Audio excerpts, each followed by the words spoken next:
Polling day మరొక breaking news మనం చూస్తున్నాం. ఏపీలో ఘర్షణలు ఉద్రిక్తతల నడుమ పోలింగ్ కొనసాగుతోంది. తాజాగా అనంతపురం జిల్లా తాడిపత్రిలో తీవ్ర ఉద్రిక్తత చోటు చేసుకుంది. పట్టణంలోని ఓం శాంతి నగర్లో టీడీపీ వైసీపీ కార్యకర్తలు ఒకరిపై ఒకరు రాళ్ల దాడికి పాల్పడ్డారు. ఈ ఘటనలో ఓ కానిస్టేబుల్ పై దాడి చేయడంతో తీవ్ర గాయాలయ్యాయి. పరిస్థితి విషమంగా ఉన్నట్లు సమాచారం.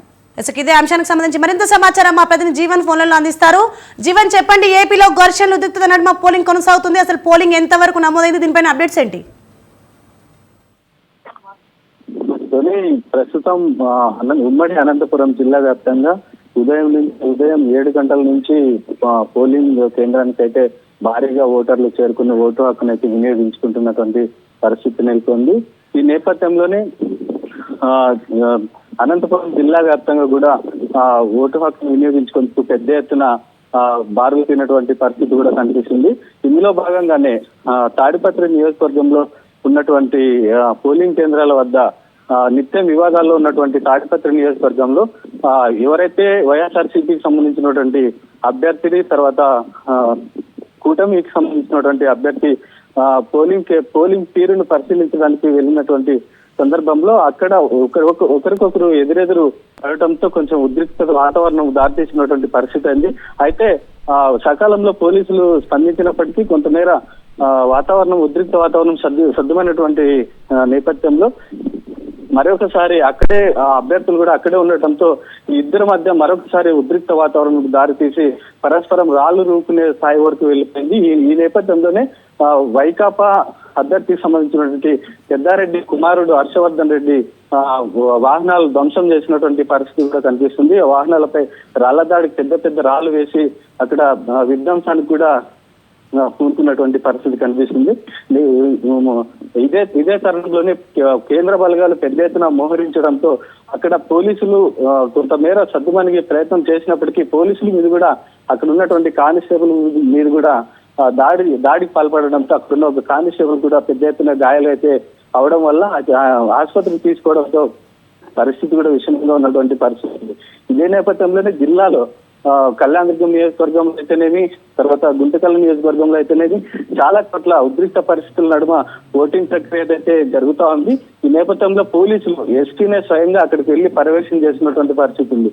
ఈ నేపథ్యంలో జిల్లా ఉన్నతాధికారులు కూడా నియోజకవర్గంలో ఓటింగ్ శాతాన్ని పెంచే క్రమంలో ఎక్కడా కూడా అవాంఛనీయ సంఘటనలు జరగకుండా కేంద్ర సాయుధ బలగాలతో పెద్ద ఎత్తున పోలీసులు మోహరించి ప్రశాంత వాతావరణంలో ఎన్నికలు జరిగేలా వీలు కల్పించినప్పటికీ కూడా అక్కడక్కడ కొన్ని సంఘటనలు జరగడం వల్ల ఓటింగ్ వినియోగించుకునేటువంటి ఓటర్లు పెద్ద ఎత్తున కొంచెం ఇబ్బందులకు గురవుతున్నటువంటి పరిస్థితి కూడా కనిపిస్తుంది. ప్రస్తుతం అయితే తాడిపత్రి నియోజకవర్గంలో కొంతమేర పరిస్థితిని అదుపులోకి తీసుకొచ్చి యథావిధిగా ఓటింగ్ జరిగే ప్రక్రియను కొనసాగిస్తున్నారు. Right, thank you Jeevan.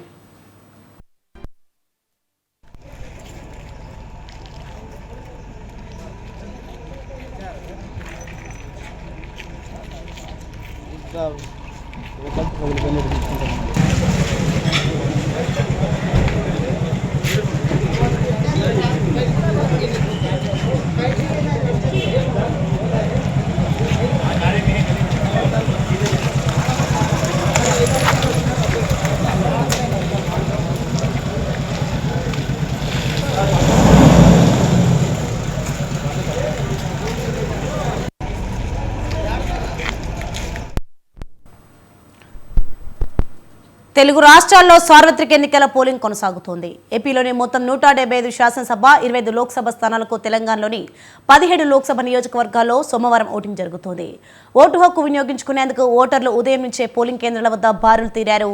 ఉదయం 11 గంటల వరకు లోక్సభలో ఏపీలో 23.10%, తెలంగాణలో 24.31% పోలింగ్ నమోదైంది. ఉదయం 11 గంటల వరకు ఏపీ అసెంబ్లీ ఎన్నికలకు 23% ఓటింగ్ నమోదైంది.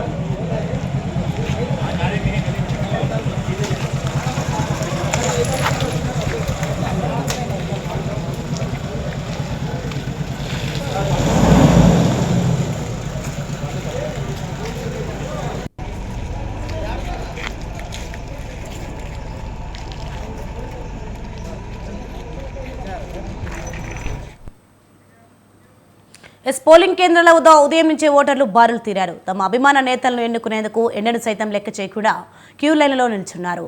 ఇప్పటికే పలువురు ప్రముఖులు తమ ఓటు హక్కు వినియోగించుకున్నారు. తాజా ఎన్నికల పరిస్థితి మా ప్రతినిధి గిరి అందిస్తారు.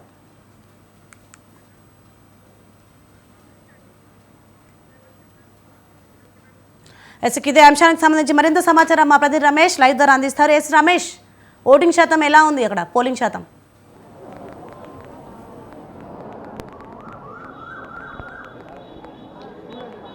సోనీ, ఆంధ్రప్రదేశ్లో ఈరోజు ఉదయం నుంచి కూడా పోలింగ్ జరుగుతూ ఉంది. ఉదయం 7 గంటలకు పోలింగ్ ప్రారంభమైంది. ఉదయం 7 గంటలకు పోలింగ్ ప్రారంభమైన తర్వాత పెద్ద ఎత్తున ఓటర్లు తమ ఓటు హక్కును వినియోగించుకునేందుకు పోలింగ్ కేంద్రాలకు తరలి వచ్చారు. ముఖ్యంగా మహిళలతో పాటు వృద్ధులు, వికలాంగులు కూడా తమ ఓటు హక్కును వినియోగించుకునేందుకు ఉదయం 7 గంటల నుంచే పోలింగ్ కేంద్రాల వద్ద బార్లు తీరినటువంటి పరిస్థితి. గతంలో ఎన్నడూ లేని విధంగా ఈసారి పోలింగ్ కేంద్రాలకు ఓటర్లు పోటెత్తినటువంటి పరిస్థితి కూడా ఉంది. సో ఈరోజు సాయంత్రం 6 గంటల వరకు కూడా పోలింగ్ జరగనటువంటి నేపథ్యంలో పోలింగ్ పెద్ద ఎత్తున నమోదయ్యే అవకాశం ఉన్నట్టు తెలుస్తోంది.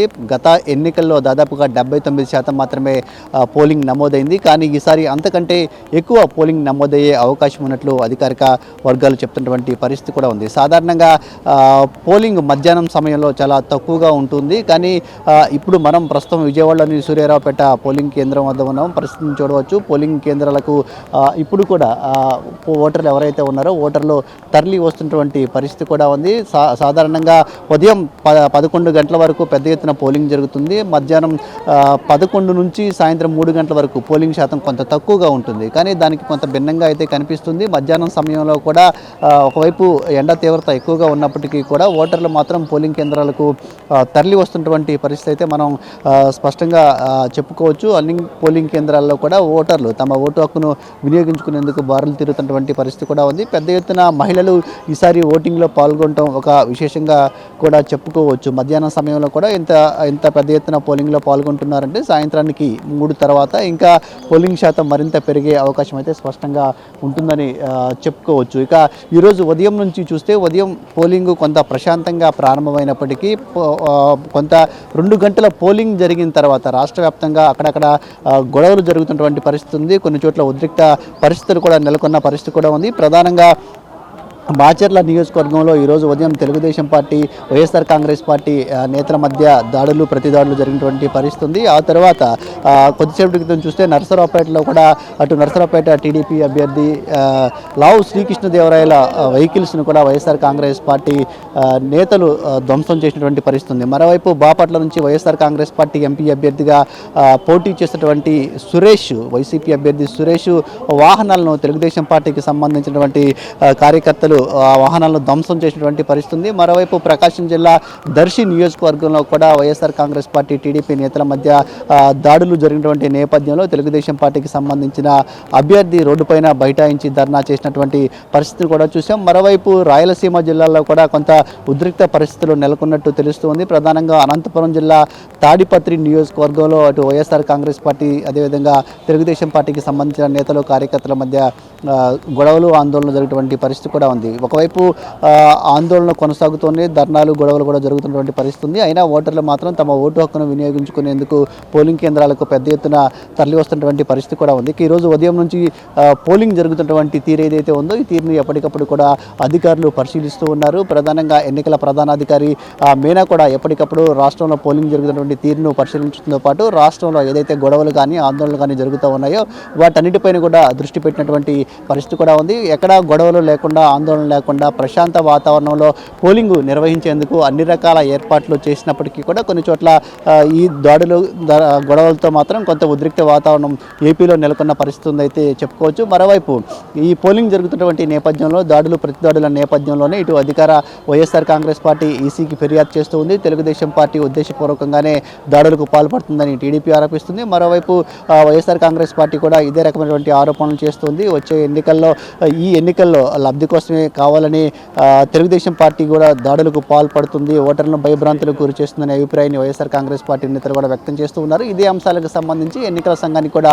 ఫిర్యాదులు పెద్ద ఎత్తున వెళ్తున్నటువంటి పరిస్థితి కూడా చూస్తూ ఉన్నాము. ఇంకా మరోవైపు ఇది ఇలా ఉంటే ఎన్నికల అధికారులు కూడా ఓటర్లు ప్రశాంత వాతావరణంలో ఓటు వేసేందుకు అన్ని ఏర్పాట్లు చేసినటువంటి పరిస్థితి ఉంది. ముఖ్యంగా ఇది చాలా వేడిగా ఉన్నటువంటి పరిస్థితి, నడి ఎండాకాలం కావడంతో ఓటర్లు పోలింగ్ కేంద్రాలకు వచ్చినప్పుడు వారికి ఎలాంటి ఇబ్బంది లేకుండా ఉండేందుకు గాను ప్రత్యేకంగా ఏర్పాట్లు చేశారు. పోలింగ్ కేంద్రాల దగ్గర వాటర్ ఫెసిలిటీ ఏర్పాటు చేయడంతో పాటు మెడికల్ కిట్లను ఏర్పాటు చేశారు. టెంట్లు కూడా ఏర్పాటు చేసి వాళ్ళు ఓటు వేసేందుకు ఇబ్బంది లేకుండా ఏర్పాట్లు చేసినటువంటి పరిస్థితి అయితే ఉంది. ఇక సాయంత్రం 6 గంటల వరకు పోలింగ్ జరుగుతుంది. 6 గంటల తర్వాత ఎవరైనా క్యూ లైన్లో ఓటింగ్లో పాల్గొనేందుకు నుంచుంటే మాత్రం వారికి కూడా ఓటు వేసే అవకాశం కల్పిస్తామని ఇప్పటికే ఎన్నికల సంఘం స్పష్టమైనటువంటి ఆదేశాలు కూడా ఇచ్చినటువంటి పరిస్థితి కూడా ఉంది. సో మధ్యాహ్నం 3 గంటల తర్వాత పోలింగ్ అయితే మరింత ఊపందుకునే అవకాశం అయితే స్పష్టంగా కనిపిస్తుంది. ఓవరాల్గా చూస్తే మాత్రం గతంతో పోలిస్తే మాత్రం ఈసారి కొంత ఓటర్లు పెద్ద ఎత్తున చైతన్యం అయినట్టు తెలుస్తుంది. ఓటర్లు కూడా పెద్ద ఎత్తున పోలింగ్ కేంద్రాలకు తరలి వస్తూ ఉన్నారు. తమ ఓటు హక్కును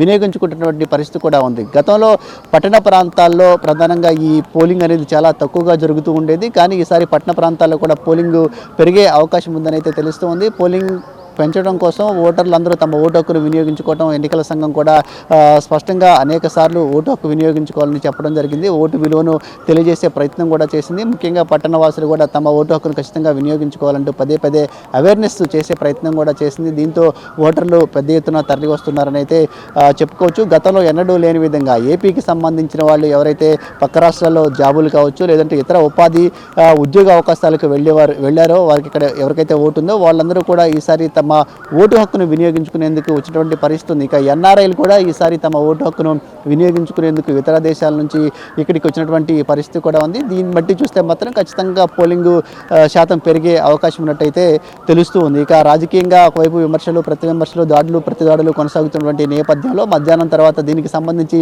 పరిస్థితి ఏ విధంగా ఉండబోతుందో చూడాల్సి ఉంటుంది. మరోవైపు పోలీసు యంత్రాంగం కూడా ఈ దాడుల నేపథ్యంలో పటిష్ట బందోబస్తును చేపట్టబోతున్నట్టు కూడా చెప్పుకోవచ్చు. ఎందుకంటే గతంలోనే అతి సమస్యాత్మక ప్రాంతాలను గుర్తించడం జరిగింది. అక్కడ కొంత అదనంగా ఫోర్స్ను కేటాయించారు. అయినప్పటికీ కూడా దాడులు జరుగుతున్న నేపథ్యంలో వాటిపైన మరింత ప్రత్యేకమైన దృష్టిని ఎన్నికల సంఘం కూడా పెట్టే అవకాశం ఉన్నట్టు తెలుస్తుంది. దీనికి సంబంధించి చర్యలు తీసుకుంటున్నట్టు కూడా తెలుస్తుంది. సోని.